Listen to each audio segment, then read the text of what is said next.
Rakyat mana gembira dengan kerja tebuk atap? Jika ada yang bersangka baik bahawa PAS mempunyai hati nurani setelah merampas mandat rakyat pada pilihan raya umum ke-14, lupakan saja. Sekelumit pun tak ada. Malah pemimpin PAS gembira dan meraikannya walaupun mereka membentuk kerajaan XXXL yang entah apa dilakukan setelah setahun berkuasa. Ini diakui sendiri oleh Timbalan Presiden PAS Datuk Seri Tuan Ibrahim Tuan Man dalam tulisan di Facebooknya pada 2 April 2021. Merujuk pada kejayaan menumbangkan Pakatan Harapan menerusi tebuk atap bersama Bersatu dan UMNO, Tuan Ibrahim berkata, "Kita tidak kisah pun soal kerusi yang lompat pada masa itu. Kita gembira atas muafakat ini dan rakyat juga gembira atas apa yang telah kita lakukan. Kenapa kerjasama ini perlu dipisahkan?" Kerjasama yang dimaksudkan Dr. Ibrahim ialah muafakat nasional yang kemudiannya ditambah dengan Perikatan Nasional. Namun atas usaha semua pihak dan kesepakatan semua sama ada PAS, UMNO, Bersatu, sebahagian keadilan, maka terbentuklah Kerajaan Perikatan Nasional.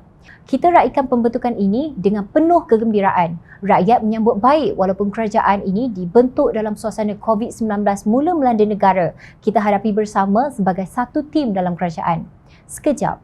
Tuan Ibrahim kata rakyat gembira dan rakyat menyambut baik. Rakyat negeri mana tu YB? Tolong jangan terus-menerus mewah. Rakyat amat jijik dengan politik kotor, menunggang agama demi mendapatkan kuasa dunia. Kajian yang dibuat oleh Sinar Harian baru-baru ini jelas menunjukkan bahawa rakyat jauh dari gembira atau menyambut baik kerja tebuk atap yang dilakukan.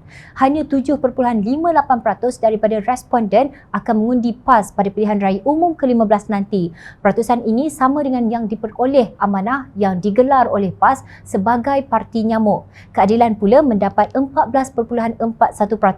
Itulah hakikat yang pemimpin PAS buta setelah menerima ghanimah Scheme of Things berjenama Perikatan Nasional. Setelah bersusah payah dengan UMNO memeterai Piagam Muafakat Nasional, ketika menjadi pembangkang, PAS tinggalkan UMNO setelah merasa nikmat mencuri mandat rakyat, sekadar meminjam istilah Datuk Husam Musa. Malah Tuan Ibrahim mempersoalkan pendirian UMNO yang tidak mahu bekerjasama dengan Bersatu. Kenapa kini kita hilang pertimbangan dengan melupai asas pembentukan MN waktu kita jadi pembangkang dan tidak menghargai situasi kini yang kita dapat bentuk kerajaan bersama? Soalnya, PAS berpendapat asas pembentukan iaitu kerjasama muafakat nasional harus dilihat dalam kerangka semasa, bukan kerangka sebelum pembentukan Kerajaan Perikatan Nasional. Beliau kemudian membidas keputusan UMNO yang menolak Perikatan Nasional. Katanya, apakah kita rasa cahaya di hujung terowong yang dilihat cerah, maka lampu di tangan perlu dibuang? Apakah bila hujan berhenti, maka payung perlu dicampakkan? Hebatkah kita kerana merasai kita kuat dengan ahli berjuta, lalu kita rasa dahulu sama dengan sekarang?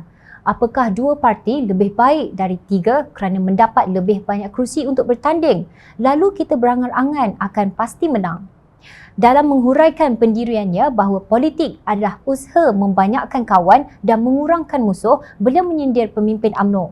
Namun kaedah berpakat yang ada, jangan kedekut. Yang minta, jangan tamak. Ada waktu kita kena korban apa yang kita sayang untuk elak mudarat yang lebih besar.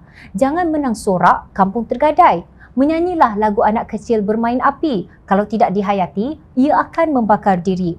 Itulah wajah PAS yang terserlah setelah berkuasa.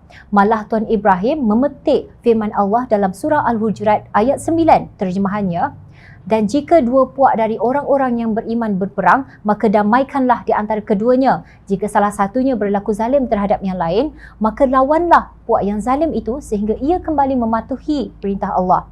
Jika ia kembali patuh, maka damaikanlah di antara keduanya dengan adil menurut hukum Allah.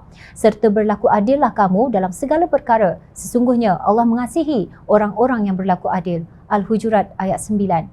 Ingin Jom Channel bertanya kepada Tuan Ibrahim, ketika naik Presiden Amanah, Datuk Seri Dr. Mujahid Yusof berperang dengan bekas pengerusi tabung haji Datuk Seri Abdul Aziz Rahim kerana beliau mempertahankan tabung haji yang hampir muflis.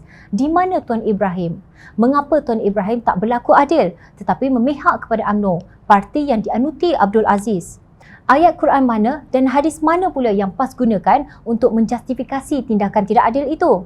Rakyat tidak gembira kerana rakyat ada hati nurani dan sentiasa memerhati.